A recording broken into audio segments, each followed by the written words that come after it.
Dottore Cilona, oggi un convegno sul tema Milite Ignoto 1921-2021, proprio oggi, giorno dell'Unità d'Italia, in cui si commemora il Milite Ignoto.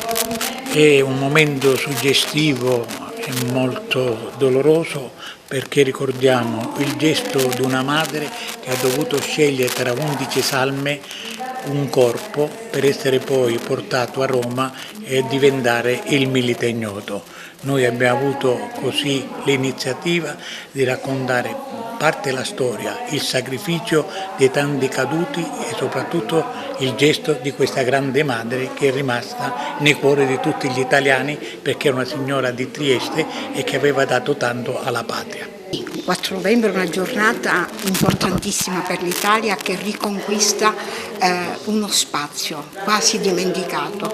Ancora di più riconquista spazio la figura del Milite Ignoto, ma dobbiamo aggiungere che arricchisce questa ricorrenza così importante la figura della mamma del Milite Ignoto, che rappresenta la mamma, le mamme di tutti quei ragazzi che non hanno più fatto ritorno a casa.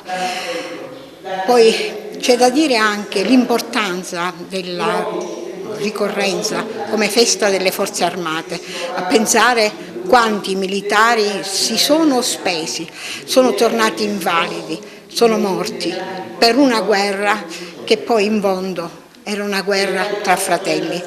E oggi è un giorno importante appunto perché bisogna ricordare che la guerra porta solo male e tristezza. Meno male comunque che i popoli si sono ravveduti e oggi viviamo in una Europa cosciente che con le guerre non si ottiene niente, con l'unità si può crescere tanto. Sì, oggi sono qui per relazionare sulla struttura del Milite Ignoto, perché è vero, parliamo sempre della giornata dedicata al Milite Ignoto, ma non si parla mai per esempio quando fu costruito il Vittoriano, perché fu costruito e cosa lo ispirò, e tutte le varie disavventure nella realizzazione di questa opera che stravolse completamente la struttura e l'urbanistica, il tessuto viario di Roma. Questa sera è una serata importante perché ci induce alla riflessione, alla meditazione e soprattutto alla memoria e alla consapevolezza, perché quello che è accaduto 100 anni fa, quello che è accaduto con la Prima Guerra Mondiale e poi con la Seconda Guerra Mondiale non accada mai più. Oggi noi ricordiamo il Milite Ignoto.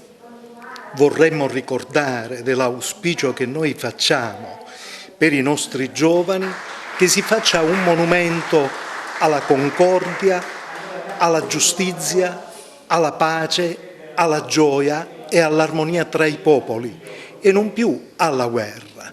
Noi vorremmo che quel dettato contenuto nell'articolo 11 della Costituzione, l'Italia ripudia la guerra come strumento di offesa, venga applicato veramente, che diventi realtà. E allora da stasera che parta un auspicio, che si elevi un grandissimo augurio per i nostri giovani, che non debbano conoscere mai la guerra, ma che debbano vivere in un mondo di pace e di fraternità.